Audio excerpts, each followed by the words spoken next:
கலைஞர் கூட பல சமயங்களில் கூட்டணி பற்றின ஒரு சீட்டு அலோகேஷனில் வந்து இது யாரும் ஒருத்தர் கூட கொடுக்கறது இல்லை, எல்லாரும் இருக்கிறது வந்து எடுத்துக்கிறது அப்படின்னார்.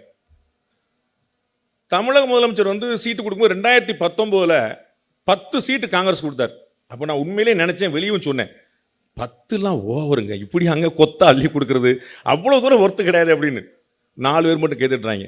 அவங்களுக்கு தெரியும், கொஞ்சம் கரெக்டாக சொன்னாங்க, மற்றவங்க அமைதியாக இருக்காங்க, கூட்டணி கட்சி பேசாமல் சொல்லக்கூடாது. அப்போ 10 கோடி கொத்தா கொடுக்குறோமாங்கன்னு யோசிச்சேன்.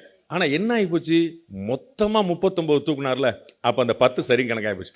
அப்போ எல்லாரும் ஒன்றா இருக்கிறது அப்படிங்கிற ரொம்ப கிளீனாக இருந்தார் பாருங்க. 2024 வரும்போது சரி, போன முறை கொடுத்த மாதிரிலாம் இந்த முறை கிடையாது, அது வந்து ரொம்ப இறுக்கி பிடிச்சிடும். இந்த முறை அதே மாதிரி கொடுத்தார். இவ்வளோ தாராளமாக இருக்கிறாரு. அப்போ 2021 சட்டமன்ற தேர்தலில் பயங்கரமான மல்லுக்கட்டு நடக்க போகுது அப்படின்னா, 21 சட்டமன்ற தேர்தலில் ஆளுக்கு 6 சீட்டு மடக்கிட்டார். ஆடி போயிட்டோம். நம்ம இவ்வளோ குறைவாக எப்படி ஒரு சீட்டை கொடுக்க முடியும் அப்படின்னு ஒரே யோசனையாக போச்சு. நான் அநேகமாக கூட்டணி முடிஞ்சு போச்சு, உடஞ்சி போச்சுன்னு நினச்சேன். என்ன பேசுனாங்களோ, என்ன சொன்னாங்களோ, என்ன சமரசம் பண்ணாங்களோ அத்தனை எங்கள் அண்ணன் வைகோலாம் பயங்கரமாக கோவப்பட்டுருவார் நினச்சேன்.